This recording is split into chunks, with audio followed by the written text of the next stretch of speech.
할렐루야. 성가대 참 찬양대 이렇게 가운 복장도 이렇게 새로워지고 목소리도 굉장히 새로운 은혜가 있는 것 같습니다. 1%가 약간 부족했죠? 부족한 이유가 왜 그런가 찾아봤더니 우리 이종옥 집사님이 늦게 오셔가지고 이 성가대에 참석을 안 하셔서 그런 것 같습니다. 우리 찬양대를 위해서 뜨거운 박수로 우리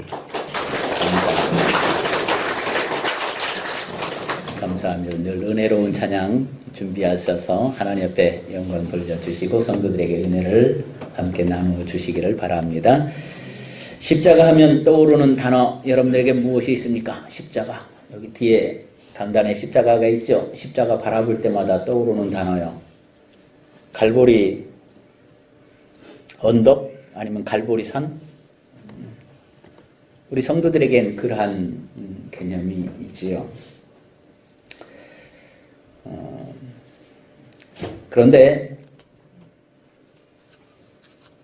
로마 고대인들에게는 로마 노예들의 반란이 있었습니다. 1, 2, 3차 반란이 있었는데 그 세 번째 반란, 3차 반란을 스파르타쿠스의 난이라고 그렇게 이야기를 합니다. 이 당시에 로마에 큰 도로가 있었어요. 우리나라로 말하면 경부고속도로 같은 그러한 상징적인 도로가요. 당시에 2차선 도로로 약 530km가 도로가 뚫려질 정도로 굉장히 큰 도로였고 또 긴 도로였고요. 그 도로를 요즘 말로 하면은 뭐라고 그럴까요? 이렇게 포장이 되어 있는데 옛날처럼 지금처럼 그렇게 아스코노로 포장되어 있는 것은 아니고요. 돌로 보드블록처럼 도로로 다 이렇게 판판하게 해서 도를 깔았습니다. 그곳을 마차가 지나가고 병사들이 지나다니는 그러한 길로 만들었던 것이죠. 그 도로를 아피아 가도라고 그렇게 이야기를 합니다. 아피아 가도라고 그렇게 이야기를 하는데 그 도로에 로마에서부터 시작해가지고 한쪽에 3,000개씩 양쪽으로 6,000개의 십자가가 쫙 박혀 있었습니다. 이 십자가에 그 당시에는 로마에는 약 로마인들이 400만이 살았다고 합니다. 로마의 인구가 400만이 살았는데 그 로마의 400만의 인구를 받들어 섬기는 종들이 하인들이 있었는데 그 하인들이 200만이 있었다라고 합니다. 그러니까 전체가 합하면은 600만의 사람들이 로마에 살고 있었던 것이지요. 그런데 이 아피아가도의 6,000개의 십자가는 로마인들에게 굉장히 상징적인 십자가였습니다. 왜냐하면 검투사 노예들이라고 들어보셨습니까? 싸움을 해서 살아남는 자, 그래서 그걸 통해서 로마인들 상류층 사람들을 기쁘게 해주고 행복하게 해주었던 그 검투사들이 목숨을 내놓고 싸우는 그러한 경기 아닙니까? 그곳에 노예로 있었던 이 스파르타쿠스라고 하는 이 사람을 주축으로 해가지고 반란이 일어나게 되어집니다. 그래서 BC 한 73년경에 로마 제국의 반란을 일으켜서 이 노예 검투사들을 중심으로 해가지고 로마 제국과 엄청난 전쟁을 하게 되어지는데 로마 제국에서 번번이 깨지고 지고 또 지고 또 지고 하면서 이 검투사 이 노예들에게 따라왔던 많은 노예들의 숫자가 얼마나 많았었던지요. 전쟁에서 마지막 전쟁을 하면서 수없이 많은 사람들이 죽어가고 그리고 포로로 잡혔던 사람들이 6,000명이라고 합니다. 그 포로들을 다 십자가에 매달아서 그 아피아가 도로에 쫙 매달아 죽였다라고 하는 것입니다. 그것이 BC 73년경의 일이었다라고 그렇게 이야기를 합니다.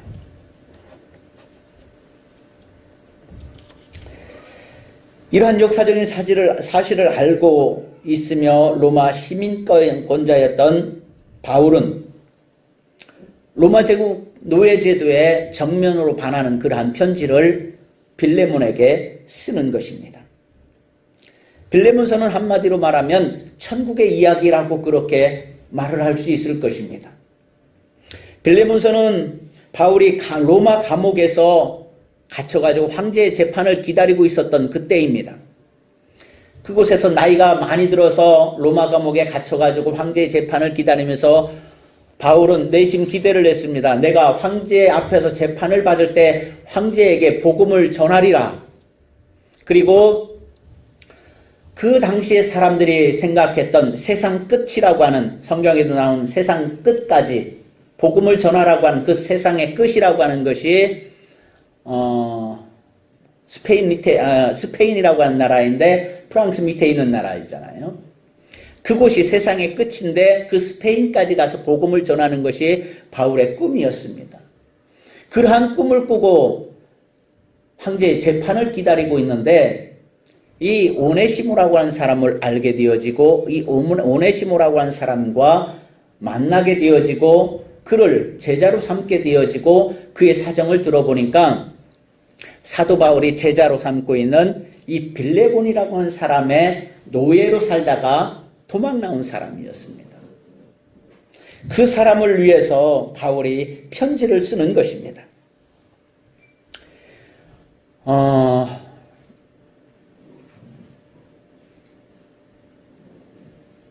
십자가의 처형 사건이 BC 73년 그리고 로마의 대화재 사건이 있었죠. 네로 황제가 로마 시내에다 불을 질러가지고 기독교인들이 다 불태웠다라고 막 그렇게 해서 기독교인들을 핍박하기 시작하는 때가 64년입니다. AD 64년. 그때 전이니까 그래도 사도 바울은 희망을 갖고 황제를 만나서 복음을 전할 수 있겠다라고 하는 그러한 생각을 갖고 있습니다. 그리고 이 오네시모라고 하는 이 종을 주인인 빌레몬에게로 보냅니다. 보내면서 빌레몬에 대해서 선처를 하는데 그냥 선처를 하는 것이 아니라 하나님 나라의 시민으로서 하나님 나라의 백성으로서 형제 자매로서 받아들여 달라라고 하는 것입니다. 종이라고 하는 신분, 노예라고 하는 신분이 어떠한 신분인지 아시죠? 그들은 사람이라고 인정받지 못하는 사람입니다. 짐승과 같이 그렇게 대접을 받았습니다. 그래서 주인이 언제든지 죽일 수 있는 그러한 존재들이었고요. 하나의 소모품으로 취급받던 그러한 시대였습니다. 빌레몬서는 오네시모가 주인인 빌레몬에게 돌아가면 로마법에 따라서 십자가에 처형되어질 수도 있는 그러한 상황에서 바울은 오네시모를 노예가 아닌 하나님 나라의 형제로서 그를 받아들여 달라고요. 종으로서 받아주는 것이 아니라 하나님 나라의 형제로서 그를 받아달라고 그렇게 요청을 하면서 로마법이 아무리 견고하고 그리고 힘이 있고 그리고 모든 세상을 지배할 수 있는 그러한 엄청난 힘을 가지고 있는 법이라 할지라도 그 법보다 더 뛰어나고 더 위대하고 그리고 더 우리가 지켜야 하는 것이 바로 하나님 나라의 법이라고 하는 것입니다. 그 하나님 나라의 법으로서 오네시모를 빌레몬 네가 받아들여 줬으면 좋겠다라고 하는 그러한 요청인 것입니다.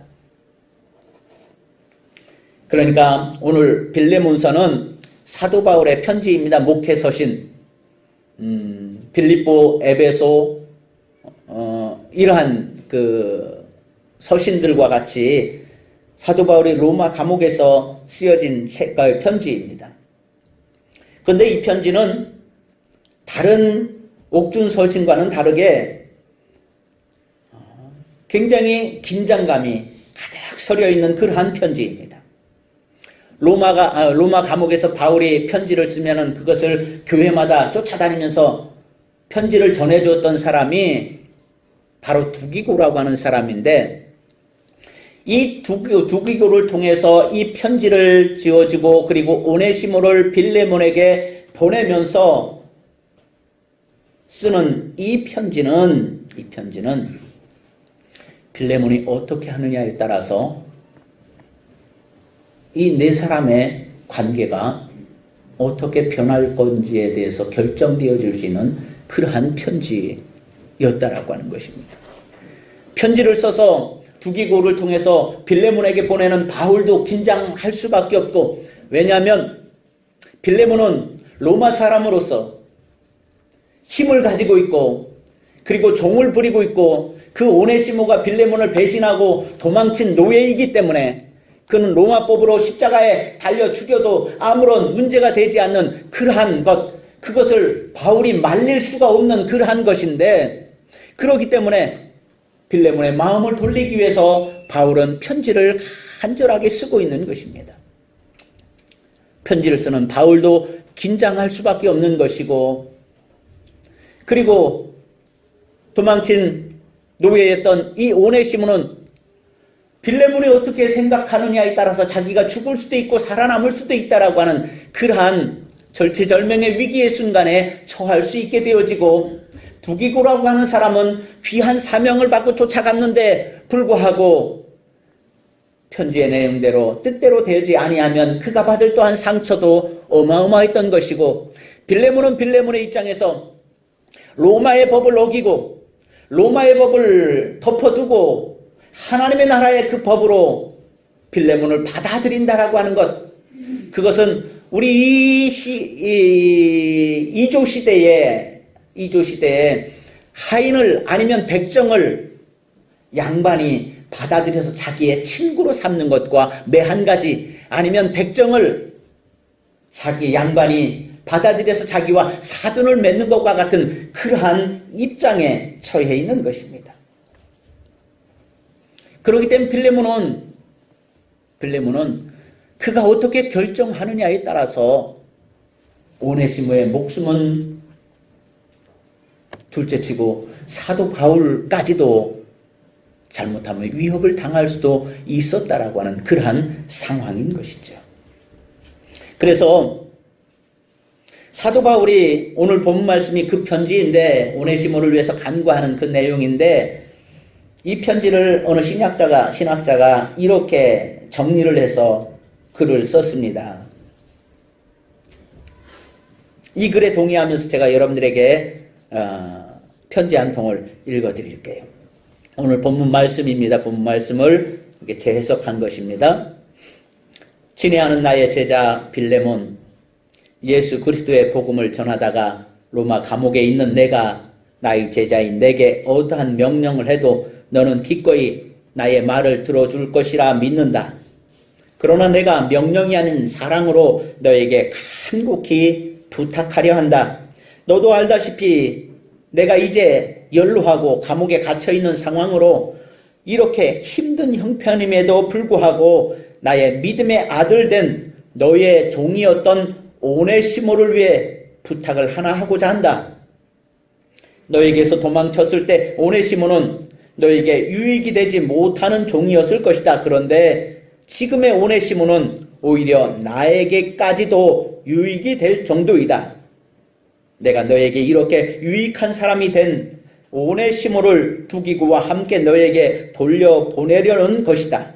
오네시모가 나에게 너무나 필요한 사람이라서 한편으로는 너를 대신해 나를 돌보게 할까 생각까지도 했다는 것을 알아주기 바란다. 그러나 너의 허락 없이는 내가 어떠한 결정도 하지 않으려 한다. 너는 물론 나를 위해 오네시모가 기꺼이 나를 돌보게 할 사람이지만 그럼에도 불구하고 너의 선한 일이 억지로 하는 일이 되지 않기를 바라기 때문이다. 내가 잠깐 오네시모를 돌려보내는 것은 영원히 그가 나와 하나님 나라의 뜻을 함께 하고자 하기 때문이다. 그러니 오네시모를 전과 같이 종으로 받아들이지 말고 사랑하는 형제로 받아주기를 부탁한다. 오네시모는 내게 특별한 동역자가 되었기 때문이다. 그러므로 내가 나를 대하듯 오네시모를 대해 주었으면 하고 나를 영접하듯 오네시모를 영접해 주었으면 한다. 오네시모가 너에게 잘못한 것은 내가 너에게 빚진 것으로 해 주었으면 한다. 이것은 내가 친필로 쓴 편지이다. 라고 그렇게 해석을 했습니다. 노예의 반란이 일어났던 스파르타쿠스의 난으로 6,000명의 노예가 십자가에 달려 죽은 것이 100여 년 전입니다.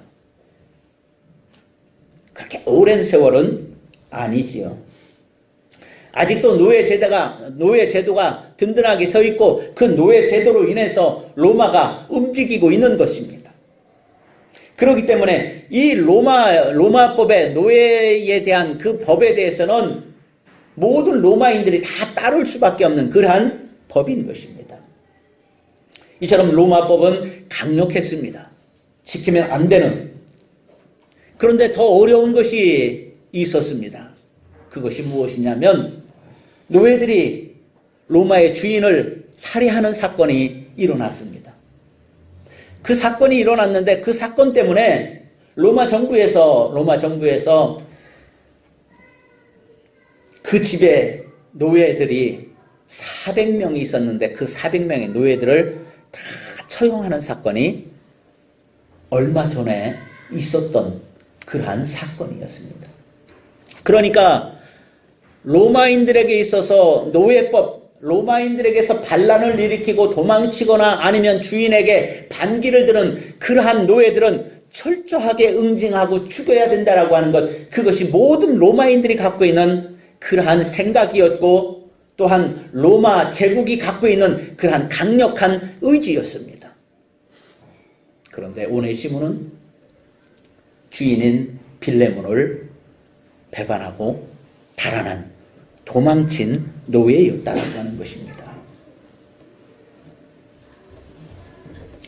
이런 시점에서 예수를 믿는 바울이 예수를 믿는 오네시모를 위해서 예수를 믿는 주인 빌레몬에게 예수 안에서 한 형제가 되자고 하는 것입니다.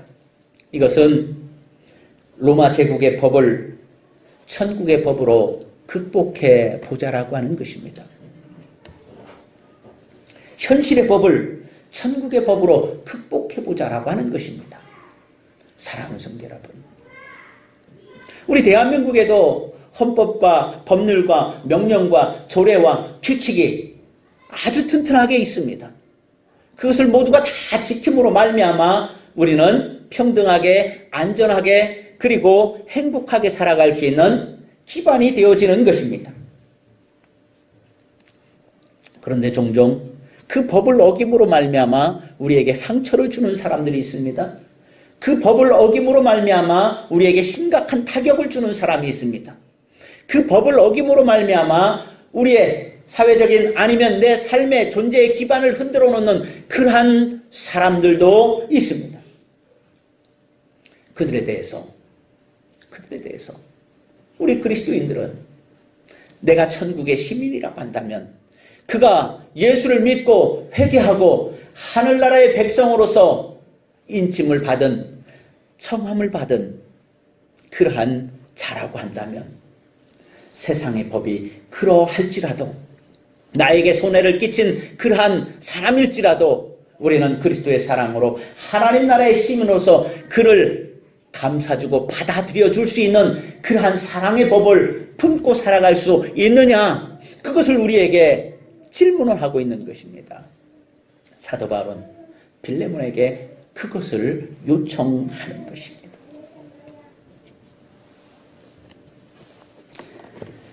14세기에 영국의 신학자 존 위클리프라고 하는 사람이 있었습니다. 그가 신부들만 볼 수 있었던 라틴어 성경, 그러니까 헬라어로 라틴어로 번역했던 70인역이라고 그렇게 이야기를 하죠.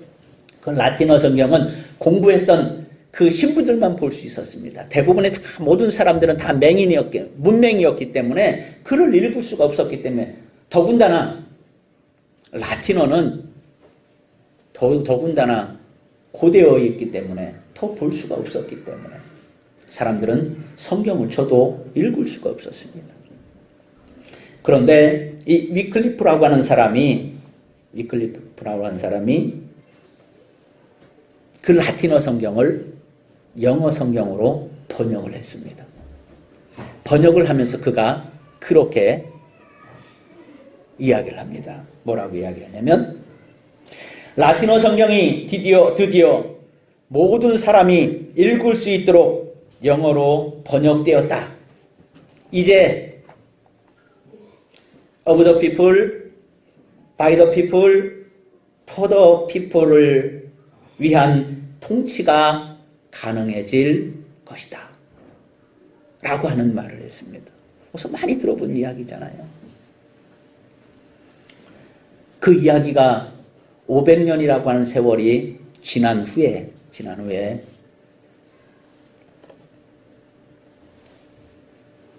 미국의 남북전쟁이 한창 진행하던 그때 1863년 11월 19일에 아브라함 링컨 미국 대통령이 게티스버그에 오게 되어집니다.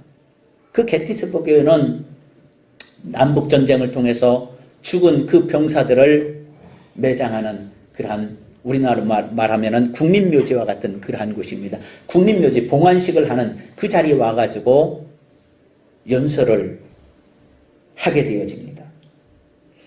그 연설이 2분간의 짧은 연설이었는데 그 내용을 좀 읽어봅니다.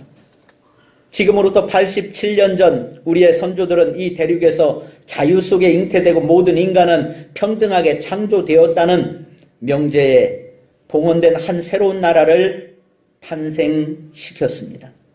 세계는 오늘 우리가 여기 모여 무슨 말을 했는가를 별로 주목하지도 오래 기억하지도 않겠지만 그 용감한 사람들이 여기서 수행한 일을 어떠한 것이든 간에 결코 잊지 않을 것입니다.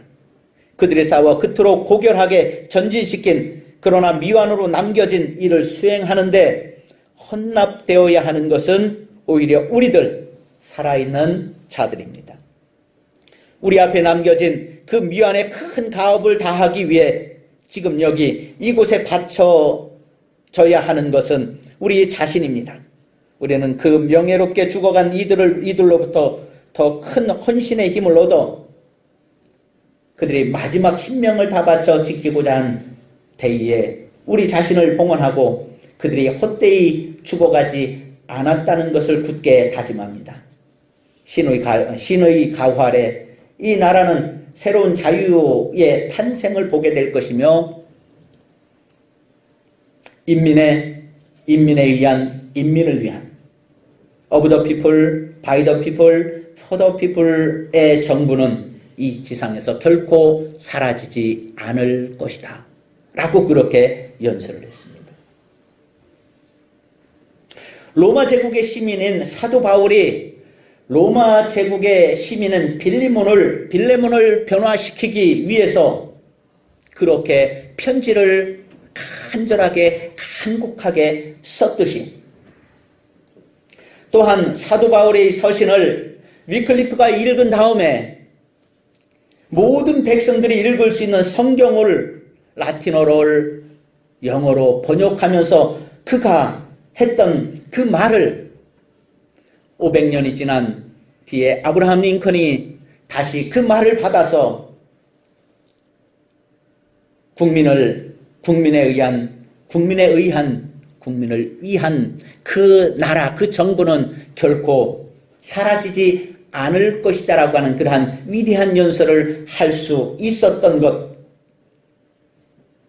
그것은 바로 그 시대, 그 이야기들을 다시 오늘 우리들에게 서신을 통해서 읽게 해준다라고 하는 것입니다. 그렇기 때문에 사랑하는 성도 여러분, 초원교회 성도 여러분, 세상의 이치도 법도 우리가 살아가는 데 중요합니다.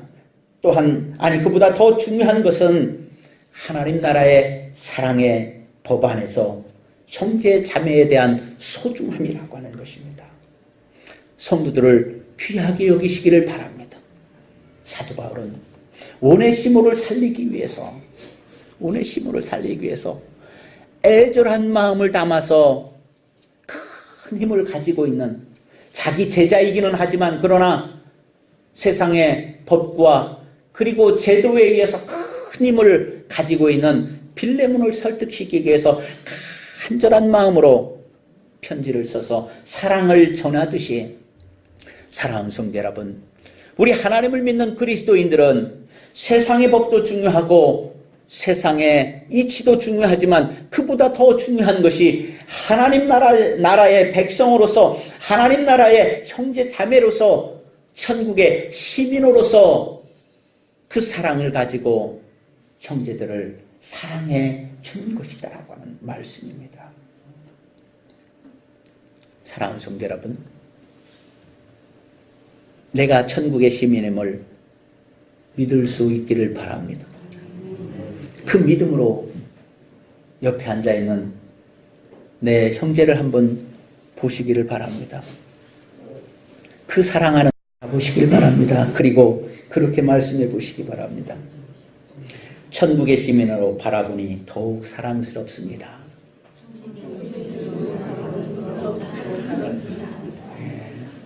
다시 한번 해봅시다. 눈을 마주치고요.